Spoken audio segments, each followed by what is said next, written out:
I worry about the Clippers. I think it could get ugly in their new arena this year. But a team that people seem split on is the Sacramento Kings. They add DeMar DeRozan, who I love DeRozan. I think DeRozan is still one of the better bucket getters in the entire NBA. But De'Aaron Fox, last week, he was talking about not signing his extension. And he said, if we were contending for a championship, he wants to wait to see if they contend like Tatum did. He wants to see where we're at, he said. Look, it's not in his best interest to sign right now. It would make sense to wait. But I think there could be something there, and that if the Kings are in the play-in conversation again, by midseason, De'Aaron Fox is going to become a trade target. That's my prediction for the Kings this year, that we're talking about, are the Spurs going to go after De'Aaron Fox? Are the Magic going to go out and try to get De'Aaron Fox? Are the Heat going to try to go out and get De'Aaron Fox? I think that'll be a conversation come February. It doesn't mean a trade will happen, but I think that'll be a thing in February, and it could carry into the offseason.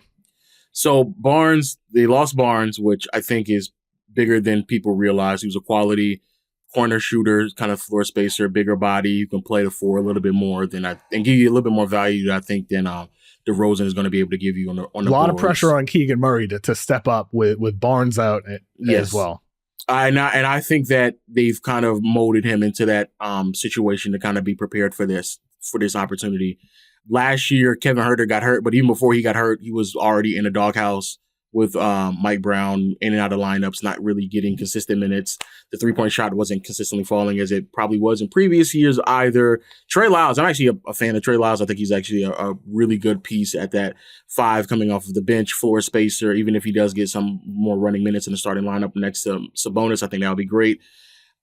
I am more concerned with DeRozan fit on the roster.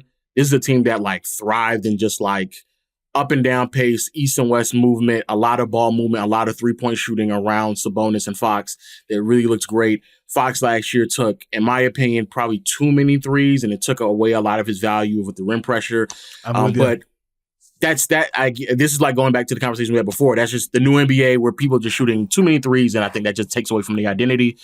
DeRozan, though, is an interesting piece where I feel like I'm actually on the opposite end, where I feel like they're going to more so regret the DeRozan, and I think they should probably even try to throw him on the bench because I just don't see how it makes sense. I think they should really go all in on the Keegan Murray, Trey Lyles movement. I didn't even think, though, about saying that De'Aaron Fox would be a trade asset anytime soon, but that is possible. It pointed into the direction I felt like he was saying, I know we're not going to be able to compete just yet, but if we can move in the right direction, I'm willing to extend. That's how I kind of read it. And I've read some that him and DeRozan are on the same page, and I think he was pretty high on the addition for DeRozan. So I always felt like he was just doing it for the sense of just financially it would make more sense for me to just wait another year in that capacity. But that is very interesting. Could be what it is. But is it possible that the Kings are thinking to themselves as well on their end, is he really a $50, $60 million point guard? Or are we better off flipping him for either some combination of players and picks and trying to shuffle this around DeRozan and Sabonis and Keon Ellis in the backcourt, who's a great defensive player? They drafted Devin Carter, who's going to be a really two-way guard once he gets back on the floor. Is it possible that the Kings could look at Fox as their best asset in order to maximize this roster? Because I think it could go both ways. That's kind of my perception here. It's not that Fox alone would be saying, I'm out, I don't want to be here anymore. But also it could be that the Kings are wait a second, maybe we should look around and figure out a way to shuffle the deck here. One thing I've learned about Sacramento is that I think that the people at the top, ownership, and in particular, people who are face of the franchise, is very prideful people, right? They're going to try to justify any decision that they ever make, ever. They made the commitment to trade Tyrese Halliburton and go full-fledged with De'Aaron Fox. Even if in their heart of hearts they do not believe that he's worth $50-60 million, they're going to pay him $50-60 million.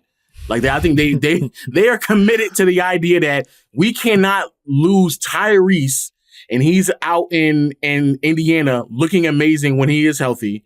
And then we also turn around and decide that we're also going to lose or move off from De'Aaron Fox as well.